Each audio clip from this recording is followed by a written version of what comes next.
think I'm starting to feel some hell. My feet are soaked. These are not the shoes for this. All right, everyone, so this is a new day, fully charged battery, and we are on one of the best e-bikes in 2024, hands down. This is the Ecells 5-star, tons of power, 60-volt battery, 40-amp controller, 2,400 watt peak motor in the rear, and this thing's quick, powerful, and we're gonna have some fun on this today. We're gonna take it on a nice long ride here, and I'll just try to show you guys a little bit how it performs. I'm not gonna get into too many crazy specs on the bike. You can go see my first video if you want to see the specs and features of that, but hands down it has insane value for $1,895 with my current coupon code JEM100. You'll save $100, get it for like $18.95, and you're not going to touch any other bike on the market that performs like this for that price. And free shipping, can't beat that. But if you're interested in this after watching this video, I recommend going and watching my other videos as well to make sure that this is the bike for you. If so, please consider using the link down below in the description. It will help support this channel. And I do want to disclose that Ecells did send me this for testing and review. But as always, that has nothing to do with what I say or show in my videos. So thanks for watching. Let me know down below, leave a comment what you think of this bike, if you have one coming, and make sure you watch my first video too, because it shows you two of the major settings that I like to set my bike up to make it real nice and smooth for me, but still have tons of power. So you can see here, I'm in pedal assist 4. I'm gonna pull out with the pedals, and it's really gradual here, not giving me tons of kick with the pedal assist, real nice and gradual, but I still have full power of the throttle if I need it, which is really nice the way you can set it up. And I'm gonna do another video in the future. We're going like 30 miles an hour right now. Don't like to really do that one-handed, so I'm gonna have to put this GoPro down here in a second and switch over to my chest-mounted one. But I'm gonna do another video in detail of all the other settings that you can change, how to set it up a little bit easier for you. So if you're interested in that, let me know down below in the comments, and I'll probably make that video if I get enough people wanting to know what the different settings and stuff are. I'm actually still trying to figure a few of them out myself, but so far I have this set up the way I like it. Got my Rock Bros bag on the back here. It's one of my favorite. Now if you buy the front rack for the additional $99, I think it is, it comes with a Ecells bag, and it's a pretty nice little bag. However, I like the Rock Bros one because it has fold down panniers. You can still use the Ecells one in the front basket if you want, and this one's a little bit more water resistant. So this has been my favorite bag. I'll put links down below. Ah, dang it, I forgot to put my bar end mirror in. I'll put links to my favorite bar end mirror down below too. I meant to do that before I left for this trip for today, but I was so excited to get out and ride this thing, and it's supposed to rain later. I didn't want to wait. But you can see these brakes are really good. Textro hydraulic disc brakes, 203 millimeter rotor in the front. Shipments moving forward will have 4-piston hydraulic disc brakes, and I've not had any issues stopping with these brakes. So these ones are perfectly fine the way they are, but it is going to be a nice upgrade. As I said in my first video, two already pretty awesome brakes. And one thing I absolutely love about this bike is the gearing is set up right on it. It has a large 56 tooth chain ring in the front and an 11 to 34 tooth freewheel in the rear. Well, I thought that dog was coming out. And there is no ghost pedaling whatsoever. I'm just cruising here in pedal assist 4. If I bump it up to 5, it's going to take off and probably be a little too fast on these back roads, to be honest. Always afraid of deer jumping out in front of me. But we will try to, if I get a nice safe straight stretch that's fairly level, I might try to show you a max speed run on it. But this bike is super quick, guys. It's super powerful too. Like I said, you could turn the assist down though and still have a nice gradual pickup on it, which is really nice. Some other decently powerful bikes that I've reviewed, sometimes it's like all or nothing unless you have a torque sensor. This one is the cadence sensor version. You can opt for a torque sensor option. And we're hitting the speed limit there, so I'm just going to take it easy through here. Don't need no kids running out in front of me or anything, so I'm gonna ride responsibly. And I recommend, if you guys unlock your settings, please check your local laws and ride responsibly. We don't need any new laws put in place. But we are going to keep an eye on this motor temperature, because this thing is outputting some crazy amps, 40 amps of power, and we're going to be able to keep an eye on this motor temperature here, because I'm kind of curious of putting it through a beaten like I'm going to today, if that motor is going to get hot, if anything is going to limit me. Now this is a 40 amp potted controller, which means it's filled with a thermal gel that helps dissipate the heat, so hopefully that works well. And the controller is externally mounted on the frame, which is nice. It has some nice fins on it to help keep it cool. Some of the other ones I've reviewed, like the Walkie dual motor, the one of them, man, that car better move over on his own side. There we go. So the Walkie dual motor one, I put it through a huge hurting coming up some hills, and the controller actually overheated and the bike started limiting me. Didn't hurt the bike, didn't hurt the controller. Once it cooled down, it come back on and worked fine. And it did take a while to cool down though, being inside the frame like that. So these high output controllers, 30, 40 amps, 60 amps, I mean, they're better to be externally mounted in my opinion, or have a good heat sink if they are internally mounted with like an aluminum, heat sink, or mounted to the frame correctly and not just laid in there so that it can actually dissipate the heat. Shows you the outside ambient temperature too. It says 77 degrees, and motor temperature right now is 156. But honestly, I like cruising at like PAS 4, and I do have the power, or no, I have the speed turned up. I actually have the power turned down a little bit. We might get a nice straight stretch here eventually. This might be a nice one up here, but man, these backcountry roads, guys, I'm afraid of deer or even a rabbit or something running out in front of me. I've had it happen before, going a lot slower than the max speed of this bike. So what's nice about this power and speed, when I'm on the main roads like this, I have to hit a main road here real quick. This is a little incline. I'm going to be able to maintain a good speed here. Speed limit's 45. I'm doing 31 right now uphill, and easily able to maintain traffic a lot easier and get off this main road as quick as possible, because I really don't like riding on roads like this with no shoulder, especially out here in the country. People drive like maniacs around here. 28 miles an hour easily up this hill, barely putting in any effort.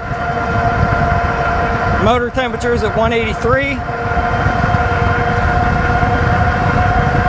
But if I was on a bike that only did like 15 miles an hour, it would take me forever to get up that hill. Hitting 31 miles an hour. All right, I'm about to get off onto this side road here. But the power of this bike though, guys, is insane. Very nice cruising, especially with the dual suspension. Have an RST guide fork on the front. You can also get a triple crown fork and the dual battery version for an extra 500 bucks. Comes with a triple crown fork and dual battery setup, which is a killer deal. Some of these standard models, they might have them in stock, so you might be able to get them a little sooner. Definitely got to tighten this helmet up. The speed of this bike keeps blowing my helmet off. I don't think it's quite tight enough. Whew, and it's windy out here. Got a good headwind going. Super fun bike to ride though, guys. This is 30 miles an hour, and my pedal cadence, can't talk. Trying to think of too many things at one time. 32, 34, 35, 36, and I got a headwind. Now I'm going uphill. Insanely fun ride. Honestly, I almost don't even want to get back on some of the other bikes. Now, don't get me wrong, I still have a heart for the smaller folding e-bikes, because those are going to fit a lot of people's needs a lot better. If under certain situations, if you're trying to keep a small footprint in your vehicle, need to fold it up and put it in back, easier to transport, things like that. But if you don't have to worry about transport issues, or if you never transport it and just ride it around home, in my opinion, this is definitely the bike to get if you can handle the bigger, more powerful bikes. All right, let's try a little bit of throttle only. 35. bit uphill. Cresting up over now. 35, 36, 37, 39, 40, 41. A little bit downhill, 42. Throttle only. Holy cow. It's still giving me 1,300 watts of output at 41 miles an hour, so it does not cut the power. Holy cow, that's crazy. 35, 37, 38, 40. Going uphill now, 41, 40, 39. Still maintaining a good speed at 36. Crazy speed. Alright, I better take it easy before I run out of juice. Which I'm nowhere near running out of juice yet. I'm only at 60.7 volts right now. But that range will definitely go down if you're pumping out the current like that. So this wasn't meant to be a range test today. It may end up being somewhat of a range test at the end. Don't know yet. But I'm going to go to my buddy's house and then head back towards my house. And it should be around the same trip that I did with the dual motor Hanover bike. And I got almost 27 miles out of that battery, 16 amp hour battery, and I didn't make it home. So I'm hoping I make it home on this, because even though this is a bigger battery, a lot more voltage, it's pumping out a lot more power. So hopefully it makes it back home. If not, I'm not sure what I'm gonna do. Probably be pedaling my butt off and walking it up hills. But I'm pretty sure it should. I might take it a little bit easy. Try to pedal a little bit myself and help it out so I can get more range, just because I've never really done a true range test yet with this to see what to expect. If you have one, comment down below. Let me know your average range and how you ride, what pedal assist level you normally ride in, and if you use throttle a lot, if you pedal a lot, let me know down below in the comments. I'd be curious to hear.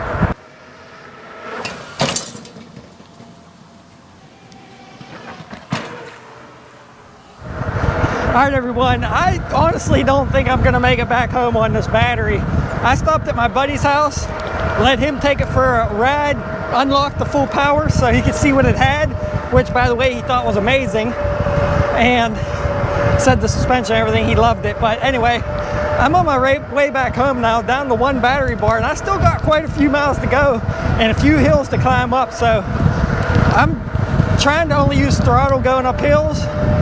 And on level and downhill, I'm minimizing pedal assist 1 and putting my effort in. So we'll see what happens. Hopefully I make it home, or I'll be calling him to come get me. Down to one battery bar, 56.7 volts. But it drops as soon as I get it under load here. So hopefully we make it back home. Watch me run out the same spot I ran out with the Hanover dual motor bike. However, I actually took a couple wrong turns on the way to my buddies and the way back. I was planning on going the same route because I knew how many miles it was, but I went a few miles out of my way. So not sure if that's gonna hurt me or not.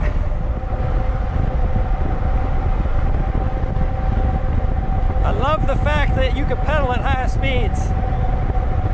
Right now I'm going 32 mile an hour, only using 300 watts of energy. Because I have it on, actually let me turn it down to 1. There, on pedal assist 1, only using 180 watts of energy, 160, still going 31 miles an hour because I'm going slightly downhill and pedaling myself. So that's what's nice about being geared correctly. Really not using hardly any motor power right now. This bike's really nice to pedal. It's back up to 57.5 volts. So that's nice to see it went back up slightly, being at an idle there for a little while. Boy, do I want to just hit that throttle right now, because this is pretty level. Oh man, I don't know. Fine, I'll do it for you guys. Let's see what this bike got. Battery's down pretty low. Throttle only, this is fairly level. 37, 38, and the battery's down pretty low. Bike still got the speed. Holy cow. Battery's at 55 volts when I was just under load there. Easily 38 miles an hour. If I had a fully charged battery, it'd probably be maybe a couple more miles an hour. I'm gonna have to come back onto this road again here another day once I get a better, more fully charged battery, but that might have just killed my range, but I wanted to show you guys. And what's nice about these long trips is you can plug your phone in up here and keep it charged. My phone's still at 100%. That's awesome. And it's starting to rain. Oh, that's great. Almost out of battery and raining. Woo! Let's see how waterproof this bike is.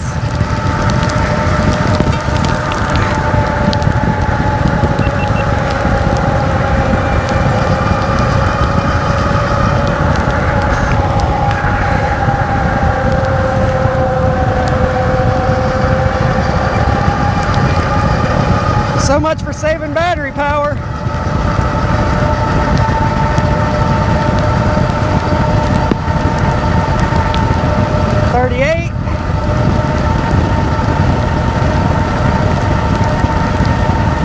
Easily maintaining 38. Battery's down to 54.6 volts, which is what a fully charged 48 battery, which is what a fully charged 48 volt battery is. I think I might take a break if I hit this bridge up here. Ooh, I think I'm starting to feel some hell. They said possible hell today. Getting hard to see with these sunglasses on. How good's that fender working? Being a little short. And the front fender being a little short. Doesn't matter, I'm already wet.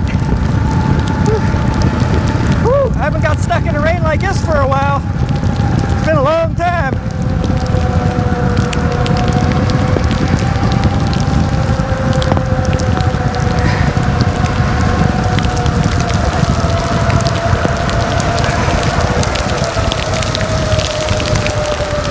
I think my feet are soaked. These are not the shoes for this. I think I have some shelter coming up. Whew.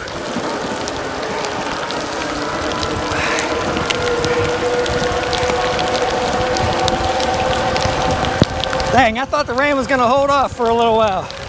They said 3 o'clock. It's only almost 1:30.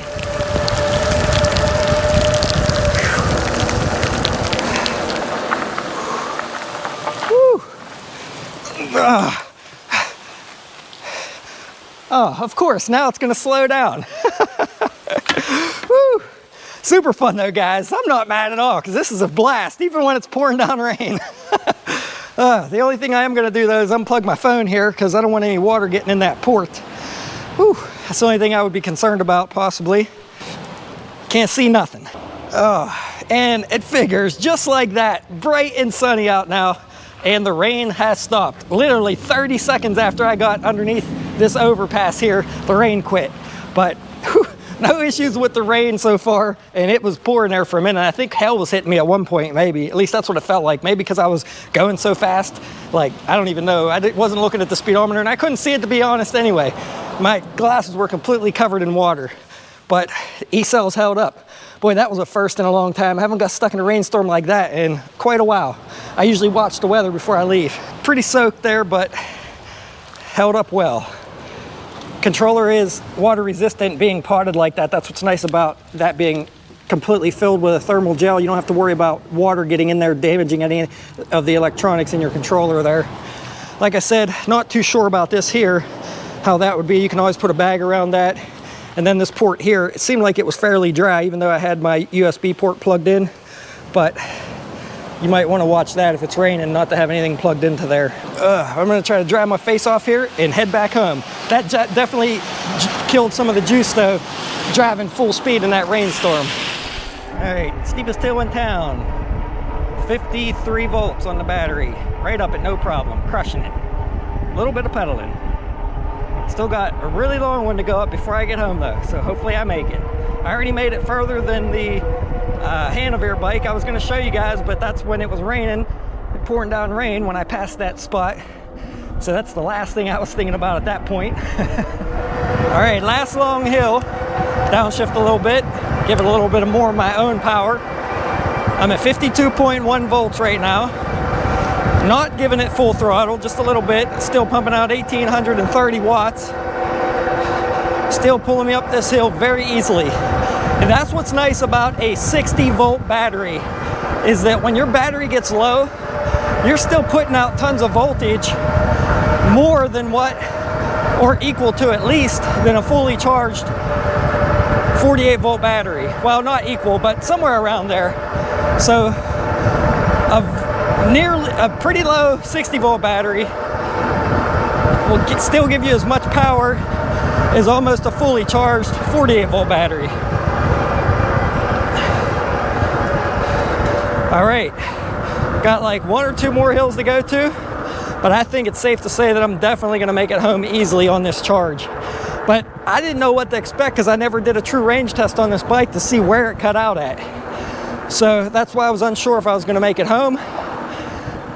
Maybe I'll try to hit at least 30 miles today and see how that, if we can make that. Right now we're at 27.42 miles. And that was really pushing us hard on a lot of the first half of the ride to my buddy's house. A lot of full speed hills and everything else. And still pushing it pretty hard. Let's go throttle only up this hill. Cake. Very easily up it. This bike, I'm telling you, it crushes the hills, even with a pretty low battery. All right, now there is no bars left on the battery, probably because I didn't pedal up that hill, but the voltage is still coming back up at 55.1 volts. Not quite sure exactly where this cuts out at. If you guys know, put it down in the comments if it doesn't cut out on me on this ride. Still giving me a 1400 watts at 34 miles an hour. That's crazy. All right, back to 1 battery bar. That's odd. Usually well, there it goes. It's back down now. Let's see if it comes back. 52.2 volts. This is the first hill that I go up in all my tests. 51.8 volts, 51.6 volts, and still crushing this hill at 19 miles an hour. 51.3 volts. Let's go ride a little bit longer here out this road and see if the battery cuts out. See if we can hit at least 30 miles. We're at 28.2. I'm hoping I don't have to pedal back up this hill. I think we're gonna hit 30 miles, no problem. It shows 54 volts right now. It's fluctuating a little bit, which most bikes do. As you get under load, that voltage will go down. That voltage sag there, and then when you let off the throttle, it normally comes back up. Some bikes are programmed differently to hold the value that it sags to until you shut the bike off and turn it back on. This one seems like it fluctuates as it's pulling power, or if you're not on the throttle and it just sets in an idle, it will come back up. So I was down to 51 volts there, let off the throttle, now it's coming back up to 53.6, 54. So you can see there it sags down a few volts, but still giving me tons of throttle. All right, I'm gonna turn around and head back home towards up that hill, and I'm just doing throttle now only on this last little bit here, just to see if I can get it to shut off and cut out, or if we can hit 30 miles before that. And the good news is I'm only about a mile from home, so if it does run out of juice, I should be easily able to make it back home, even with no battery, just pedaling. Still giving me 1700 watts of output, right at 29 miles right now. So right now, sitting at a standstill, I'm right around 55 volts. So that's somewhere around, I believe, 36% battery life. So that's sitting here at an idle, so no problem making it back home easily, guys.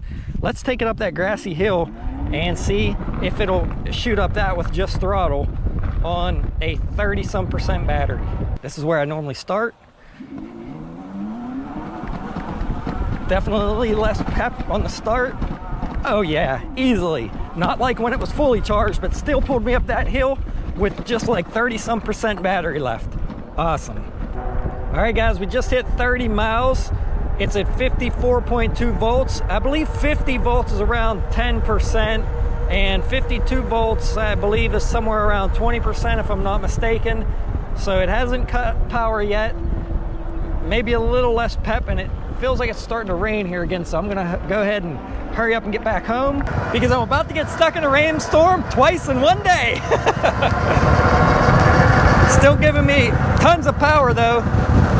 I'm assuming maybe it'll cut once it hits 50 volts. I'm not quite sure. But that's good to know that I can get down to at least somewhere around 50 volts under sag, because I've seen 50.9, I believe. Let's see what it hits here.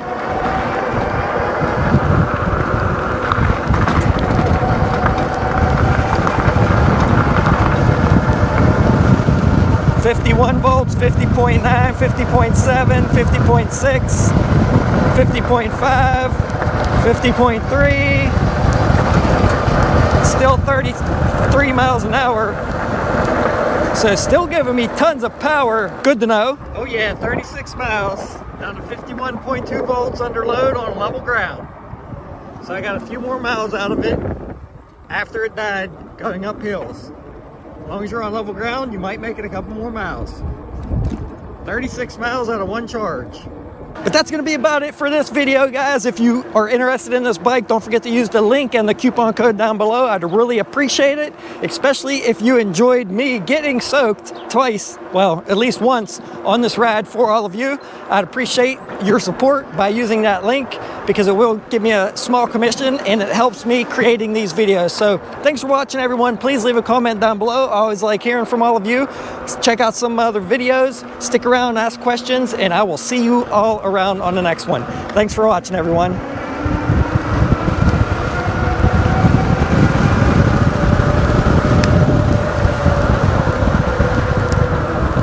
Okay, starting to rain a little bit harder now.